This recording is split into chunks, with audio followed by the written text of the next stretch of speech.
Assalamu alaikum. This is Pratusha Borwal welcoming you to the English news from Btv Chattogram. Let's begin with the top stories. SSC and equivalent exam results published with nationwide pass rate of 62.25% while 50.48% in Chattogram board.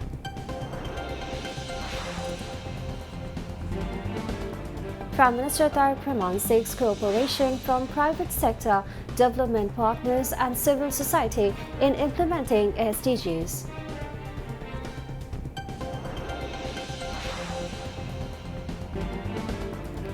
Another pair of new trains to be added on Dhaka-Cox's Bazar route this month as passenger pressure mounting.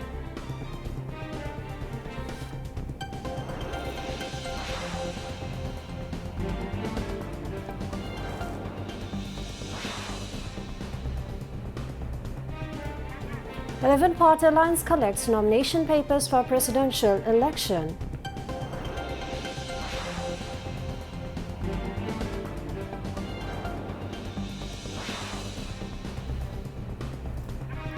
US wants to put Iran under economic pressure, not war, says US President Trump.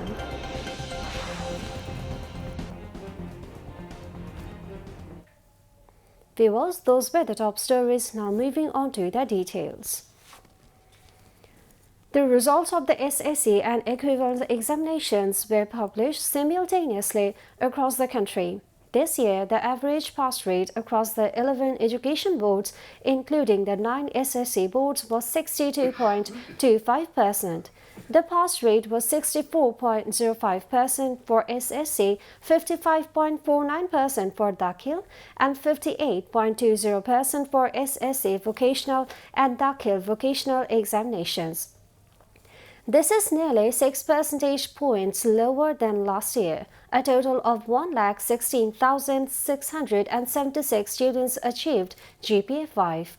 Although both the overall pass rate and the number of students achieving GPA 5 declined compared with the previous year, the government said its focus is not on the pass rates or the number of GPA 5 achievers, but rather on improving the quality of education. Meanwhile, authorities said students who failed may apply online for re-scrutiny of their examination scripts from August 11 to 17. Education Minister Dr. A.N.M. Ihsanul Haq Milan formally inaugurated the publication of the results at the conference room of the Ministry of Education on Monday morning. Prime Minister's Education Advisor Dr. Mehdi Amin, chairpersons of all education boards and ministry officials were present on the occasion. Noting that women's education has undergone a revolution under BNP government, Prime Minister's Education Advisor Dr. Mehdi Amin said that this year the pass rate and number of female students achieving GPA 5 had increased. He also outlined the government's plans to improve the country's education system.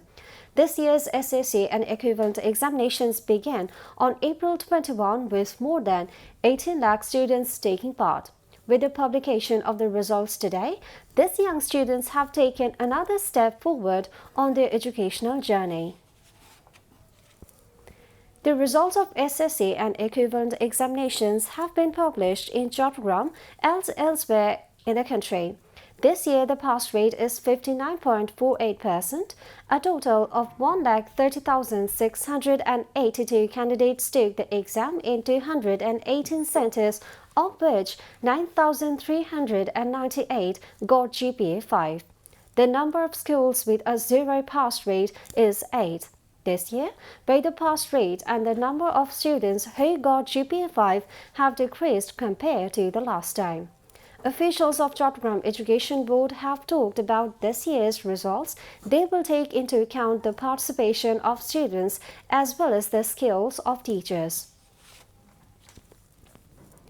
Prime Minister Tariq Rahman said, achieving the Sustainable Development Goals (SDGs) would require collective efforts from all sections of society, outlining the government's vision of a democratic state based on free elections, rule of law and institutional accountability.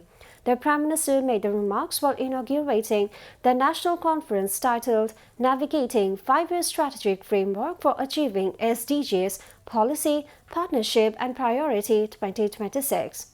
The General Economics Division GED of the Bangladesh Planning Commission and the Governance Innovation Unit of the Prime Minister's Office jointly organized the national conference at the Bangladesh-China Friendship Conference Center today. Prime Minister Tareq Rahman said, Bangladesh has made significant progress in implementing the Millennium Development Goals (MDGs) and is continuing to take steps towards achieving the SDGs. He said the SDG principle of leaving no one behind is closely aligned with the government's policy of putting Bangladesh first while protecting the interests of people from all sections of society. Referring to the BNP's previous development plans, the head of their government said his party's programs has always been people-oriented. The Prime Minister said more than a decade and a half of fascist rule has left Bangladesh dependent on loans and imports and weakened key sectors including education, healthcare and the environment. He said, rebuilding the country would require a comprehensive approach with the SDGs playing an important role in guiding the process. দীর্ঘ 1.5 দশকের বেশি সময় ধরে ফ্যাসিবাদী শোষণ শাসন বাংলাদেশকে একটি ঋণ নির্ভর এবং আমদানি নির্ভর ভঙ্গুর রাষ্ট্রে পরিণত করেছিল। শিক্ষা, স্বাস্থ্য, পরিবেশ সহ সকল ক্ষেত্রে ভঙ্গুর এই রাষ্ট্রটি এবার পুনর্গঠনের পালা। দেশ এবং পুনর্গঠনের এই যাত্রা পথে অবশ্যই এসডিজির গুরুত্বপূর্ণ ভূমিকা অনস্বীকারযোগ্য এবং এরই অংশ হিসেবে জনগণের সমৃদ্ধি নিশ্চিত করার লক্ষ্যে বর্তমান সরকার 5 বছর মেয়াদী কৌশলগত অর্থনৈতিক কাঠামো বা 5-year স্ট্র্যাটেজিক ফ্রেমওয়ার্ক বাস্তবায়নের পদক্ষেপ গ্রহণ করেছে। এই ফ্রেমওয়ার্ক দেশের জাতীয় উন্নয়ন পরিকল্পনাকে জাতিসংঘ ঘোষিত টেকসই উন্নয়ন লক্ষ্যমাত্রা বা এসডিজির সঙ্গে সমন্বিত করেছে। বর্তমান সরকারের গৃহীত সংস্কার ও উন্নয়নের 5 স্তম্ভের মাধ্যমে দারিদ্র্য বিমোচন, সার্বজনিক সামাজিক সুরক্ষা, মানসম্মত শিক্ষা এবং স্বাস্থ্যসেবা, জেন্ডার সমতা এবং জলবায়ু সহনশীলতা এবং সুশাসন এসডিজির এই মূল অগ্রাধিকারগুলোই প্রতিফলিত হয়েছে। আমি আশা করি এসডিজি ভিলেজ বর্তমান সরকারের নির্বাচনী অঙ্গীকারকে একটি আন্তর্জাতিকভাবে স্বীকৃত ডেভেলপমেন্ট মডেল হিসেবে বিশ্বের সামনে তুলে ধরার একটি দৃষ্টান্তমূলক প্ল্যাটফর্ম হিসেবে গড়ে উঠবে। আগামী দিনের কর্মপরিকল্পনায় কয়েকটি মৌলিক বিষয়ে সরকারের দৃষ্টিভঙ্গি স্পষ্ট। একটি গণতান্ত্রিক রাষ্ট্র যেখানে থাকবে অবাধ নির্বাচন, আইনের শাসন এবং প্রাতিষ্ঠানিক জবাবদিহিতা। একটি মানবিক রাষ্ট্র যেখানে স্বাস্থ্য, শিক্ষা ও নাগরিক অধিকার হবে সার্বজনীন। Finance and Planning Minister Amir Khusro Mahmood Chaudhry presided over, while Local Government, Rural Development and Cooperatives Minister Mirza Fakhrul Islam Alamgir, Prime Minister's Advisor on Finance and Planning Rashid Al Mahmood Titumir, State Minister for Finance and Planning Junaid Saki, Planning Department Secretary S.M. Shakil Akhtar and UN Resident Representative Carol Flores Merichnia, among others, addressed the occasion. Beneficiary women from Pankhali in Dakup Upazila of Khulna, Nafanagar in Puchaganj Upazila of Dinajpur and Mitingachuri in Kaptai Upazila of Rangamati joined the event virtually to share their stories.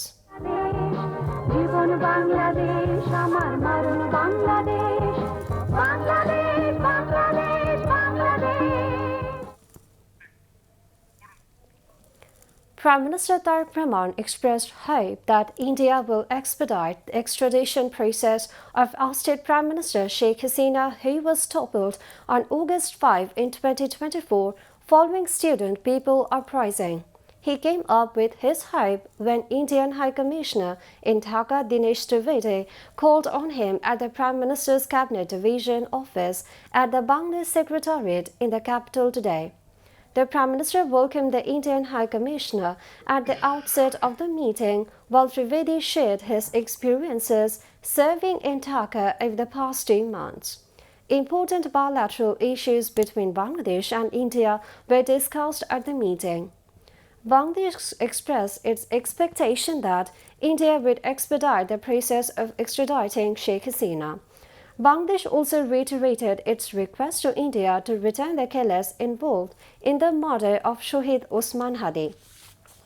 The Prime Minister stressed the need to create an appropriate environment to further advance bilateral relations between the two countries.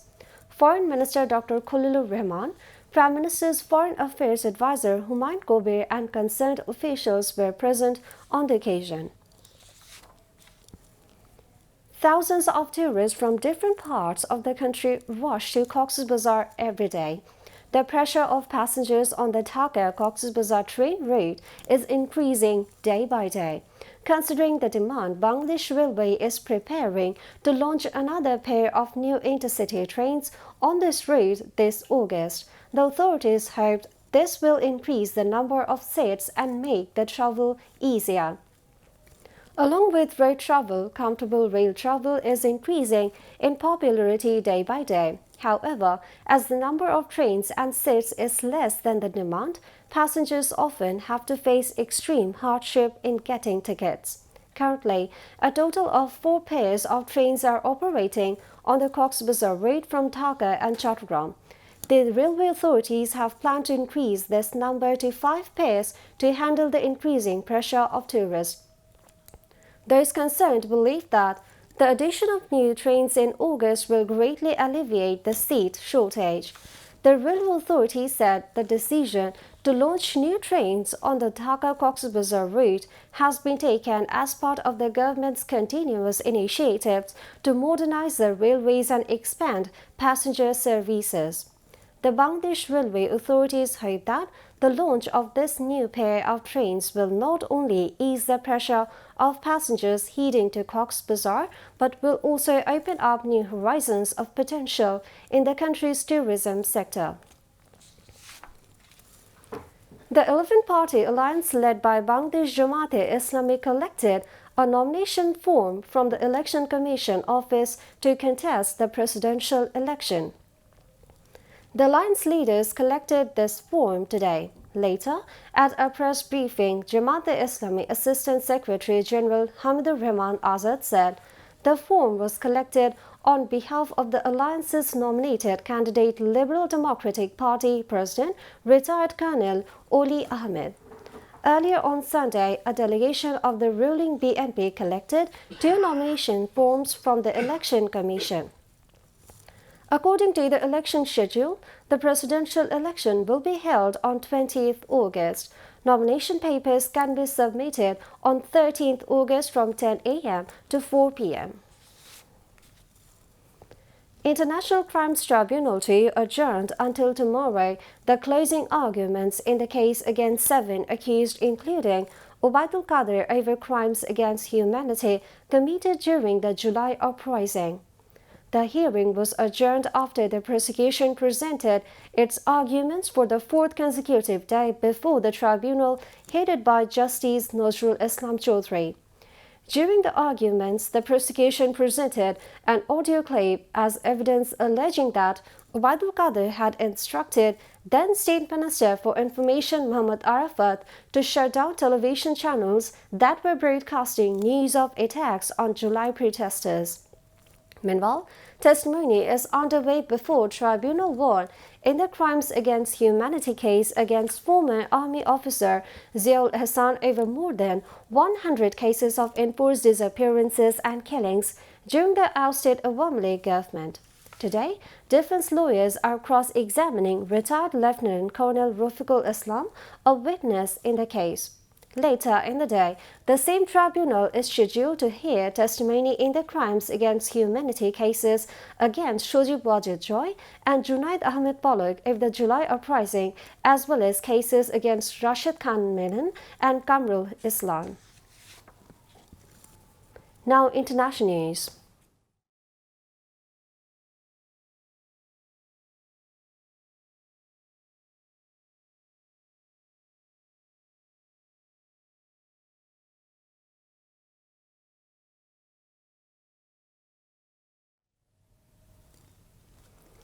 The United States now wants to pressure Iran economically rather than pursue war. U.S. President Donald Trump said Washington is only semi-negotiating with Tehran. In his phone interview with Axios, Trump said he is prepared to allow economic pressure on Iran mount. The U.S. president did not make any military threats. He said they are just watching Iran with its huge inflation, the fact they have no money. He has also shared a chart showing the plunging value of the Iranian rial between 2025 and now. The chart was titled, "Iran has no money," with the text, "Currency is trash" on it.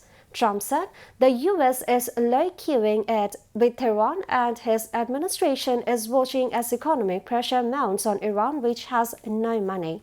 Meanwhile, Iran's Foreign Minister Abbas Araghchi said no direct talks are taking place with the United States, but mediators are continuing efforts to prepare the ground for direct negotiations.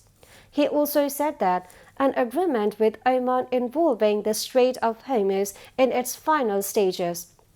However, he added that the Strait of Hormuz will not be reopened until the United States lifts its naval blockade on Iran and fulfills Iran's other demands. Iran has repeatedly hit another tanker in the Persian Gulf off the coast of the Oman, setting it on fire, Gulf News reported earlier today, noting the information had yet to be verified. The information first emerged on social media with video footage showing a vessel on fire. These reports follow earlier ones by Reuters and the Associated Press on another tanker that was hit by Iran on August 8. The vessel was Emirati and prompted condemnation from the UAE and other Gulf governments. That attack was confirmed by ADNOC and by United Kingdom Maritime Trade Operations. Per the latest unverified reports on a strike in the Gulf, the vessel was struck by multiple anti-ship cruise missiles, Gulf News also wrote earlier today. At least 16 Bangladeshi nationals have died after being burned in a fire at a sofa factory in Riyadh, Saudi Arabia. The Ministry of Expatriates Welfare and Overseas Employment said that 10 of the victims were from Atra Upazila in Nauga, while another 3 were residents of Naldonga Upazila in neighboring Natur district. The accident occurred at the factory yesterday. According to the Bangladesh Embassy in Riyadh, as cited by the Ministry of Expatriates Welfare, firefighters involved in the rescue operation reported that 16 people died at the scene in the devastating fire. As the bodies were severely burned, identification has become difficult. In a condolence message, Expatriates Welfare and Overseas Employment Minister Ariful Haq Chaudhry said, "The premature and tragic deaths of the Bangladeshi workers employed in Saudi Arabia were deeply heartbreaking." He said their contribution to the country's economy was immense. He expressed profound grief over the sudden deaths and conveyed his deepest condolences to the bereaved families. The Expatriates Welfare Minister said, "Officials concerned have been instructed to bring the bodies of the deceased workers back to Bangladesh as soon as possible and ensure all necessary government assistance and compensation for their families."